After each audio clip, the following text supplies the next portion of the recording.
Heard the loud bang, the doors rattled. It just shook the house and we all ran out. The investigators are leaving no stone unturned. We just know that the house exploded. Not every day we see this. There's no way to prepare for it. It was just a pile of debris, and we were going through the pile hand by hand, pulling it apart, extinguishing fires as we went along. Everybody trying to look out for each other and trying to make sure everybody's safe.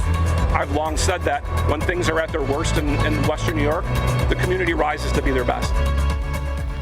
Tonight, an incredible bird's eye view of what's left of a home on West Lane in Lakeview after a deadly explosion shocked this quiet neighborhood. This video taken just after noon today. The home next door to the explosion had to be demolished because of the damage it also sustained in the incident.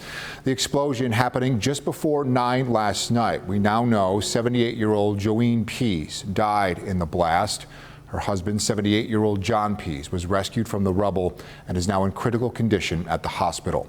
Investigators still working to figure out what caused this explosion. 7 News has had crews at the scene since last night. We begin tonight with our Kristen Moran, giving us the latest update from officials there on West Lane. Kristen. Well, Jeff, almost 24 hours after that deadly home explosion, this is what's left. You can see massive piles of debris. You can see the front steps still standing, what led into a home that was once filled with so much life and so many memories, now leveled to the ground.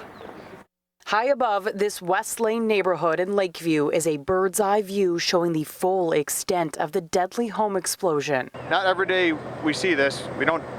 There's no way to prepare for it. Lakeview Fire District Assistant Fire Chief Bill Schnoor was one of the first to respond to the scene Monday night. When I came around the corner, there was debris all over the road, people everywhere. Inside the home, 78-year-old John and Joeen Pease. Joeen died from the explosion. A police officer and a firefighter rescued John from the debris. Their dog was also rescued. He was critically injured. Several patrol officers were able to remove him from the area. That explosion shook the neighborhood and caused damage to the 2 homes next door. We didn't just have one, we didn't just have 3. We had multiple residents on each side, across the street, behind the residents on the next street over, we had to account for as well. So we wanted to make sure we had to get our arms around it as fast as we could. The damage to a neighboring home was so extensive, crews had to demolish it. No one was inside that house at the time. You hear the call come out as a house explosion and you think that's horrible. Not until you arrive on scene and see the magnitude of what took place could you possibly grasp the scene here. And despite this tragedy, officials made it a point to acknowledge the way the neighborhood came together during a time of devastation. The residents are very, very supportive in this area and all through our community and probably Western New York. I've long said that when things are at their worst in Western New York, the community rises to be their best. So we see that repeated time and time again. Now, still no word on what caused this explosion. Fire investigators will be back out here tomorrow to canvass the neighborhood to piece together what exactly happened. The Public Service Commission, National Fuel are investigating this, and officials say they will leave no stone unturned. But you heard in my report, an officer went into that explosion to rescue that man inside that home. And I want to bring in my colleague, Derek Hyde. Now, Derek, officials are praising that officer. Yeah, that's right. So, Kristen, that officer was on duty and he was in the area. And like so many of you at home, he both heard and felt that explosion. And now, since he was so close, he was one of the first to respond to the scene. And then he also called in dispatch. He requested all available officers to report to the scene. And since he was one of the first on scene, he was involved in that rescue of John Pease. Now, during that rescue, the officer was injured and taken to the hospital with minor injuries. But Hamburg Police Captain John Baker told us that this officer's work should be commemorated. I would say it's remarkable. We all like to think that we would do just exactly that in that situation.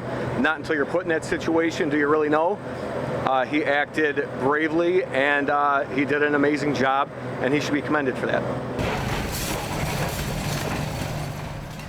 Now, a reminder that John Pease is in the hospital right now in critical condition. And I've been told by some family friends that Joeen and John are longtime members of the Lakeview Community Church. Joeen had served in several roles within the church and had been a trustee at one point. The church is very small. Membership is only about 35 families or so. And the Lakeview Community Church will be hosting a prayer service tomorrow at 7 p.m. They said they have no words on donations at this time, but they said all prayers are welcome. Kristen, so that small community, as long as all these neighbors certainly praying for that family. Incredible to see everybody come together like this during this tragedy. And Jeff, you heard the emergency manager, Sean Crotty, say this, when we deal with these tragedies, the community really does rise to their best. Jeff. Everyone coming together. Our Kristen Moran, Derek Hyde on the tragedy that shook the South Towns. Thank you.